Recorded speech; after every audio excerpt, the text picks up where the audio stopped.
नमस्ते viewers, welcome back to my channel. अगर आप मेरे चैनल पर नए हो तो चैनल को प्लीज़ सब्सक्राइब कर दें। धार्मिक हिंदी कहानी। भगवान शिव ने भक्त के लिए 6 महीने को घटाकर एक दिन में बदल दिया। एक बार एक शिव भक्त अपने गांव से केदारनाथ धाम की यात्रा पर निकला।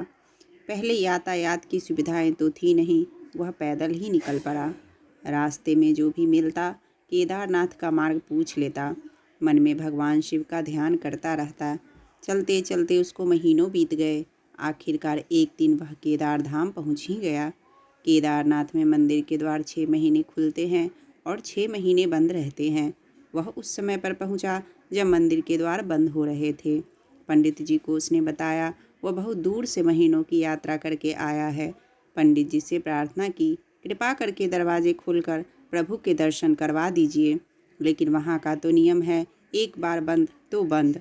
नियम तो नियम होता है। वह बहुत रोया, बार बार भगवान शिव को याद किया कि प्रभु बस एक बार दर्शन करा दो। वह प्रार्थना कर रहा था सभी से, लेकिन किसी ने भी नहीं सुनी। पंडित जी बोले, अब यहाँ 6 महीने बाद आना। 6 महीने बाद यहाँ के दरवाजे खुलेंगे। यहाँ 6 महीने बर्फ़ और ठंड पड़ती है। और सभी जन वहाँ से चले गए। वह वहीं रोता रहा। रोते रोते रात होने लगी। चारों तरफ अंधेरा हो गया, लेकिन उसे विश्वास था अपने शिव पर कि वो जरूर कृपा करेंगे। उसे बहुत भूख और प्यास भी लग रही थी। उसने किसी की आने की आहट सुनी। देखा एक सन्यासी बाबा उसकी ओर आ रहे हैं। वह सन्यासी बाबा उसके पास आए और पास में बैठ गए। पूछे, बेटा कहाँ से आए हो? उसने सारा हाल सुना दिया और बोला, मेरा यहाँ आना व्यर्थ हो गया बाबा जी। बाबा जी ने उसे समझाया और खाना भी दिया और फिर बहुत देर तक बाबा उससे बातें करते रहे।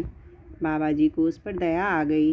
वह बोले, बेटा मुझे लगता है सुबह मंदिर ज़रूर खुलेगा, तुम दर्शन ज़रूर करोगे। बातों बातों में इस भक्त को न जाने कब नींद आ गई। सूर्य के मध्यम प्रकाश के साथ भक्त की आँख खुली। उसने इधर उधर बाबा को देखा, किंतु वह कहीं नहीं थे। इससे पहले कि वह कुछ समझ पाते, उसने देखा पंडित जी आ रहे हैं अपनी पूरी मंडली के साथ। उसने पंडित को प्रणाम किया और बोला, कल आपने तो कहा था मंदिर 6 महीने बाद खुलेगा और इस बीच कोई नहीं आएगा, लेकिन आप तो सुबह ही आ गए। पंडित जी ने उसे गौर से देखा, पहचानने की कोशिश की और पूछा, तुम वही हो जो मंदिर का द्वार बंद होने पर आए थे, जो मुझे मिले थे, 6 महीने होते ही वापस आ गए? उस आदमी ने आश्चर्य से कहा, नहीं, मैं कहीं नहीं गया। कल ही तो आप मिले थे।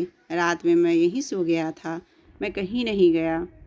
पंडित जी के आश्चर्य का ठिकाना नहीं था। उन्होंने कहा, लेकिन मैं तो 6 महीने पहले मंदिर बंद करके गया था और आज 6 महीने बाद आया हूँ। तुम 6 महीने तक यहाँ पर जिंदा कैसे रह सकते हो? पंडित जी और सारी मंडली हैरान थी। इतनी सर्दी में एक अकेला व्यक्ति कैसे 6 महीने तक जिंदा रह सकता है? तब उस भक्त ने उनको सन्यासी बाबा के मिलने और उसके साथ की गई सारी बातें बता दी कि एक सन्यासी आया था, लंबा था, बड़ी बड़ी जटाएं, एक हाथ में त्रिशूल और एक हाथ में डमरू लिए, मृगशाला पहने हुए था। पंडित जी और सब लोग उसके चरणों में गिर गए। बोले, हमने तो जिंदगी लगा दी किंतु प्रभु के दर्शन ना पा सके। सच्चे भक्त तो तुम हो। तुमने तो साक्षात भगवान शिव के दर्शन किए हैं। उन्होंने ही अपनी योग माया से तुम्हारे 6 महीने को एक रात में परिवर्तित कर दिया, कालखंड को छोटा कर दिया। यह सब तुम्हारे पवित्र मन, तुम्हारी श्रद्धा और विश्वास के कारण ही हुआ है। हम आपकी भक्ति को प्रणाम करते हैं। ओम नमः शिवाय।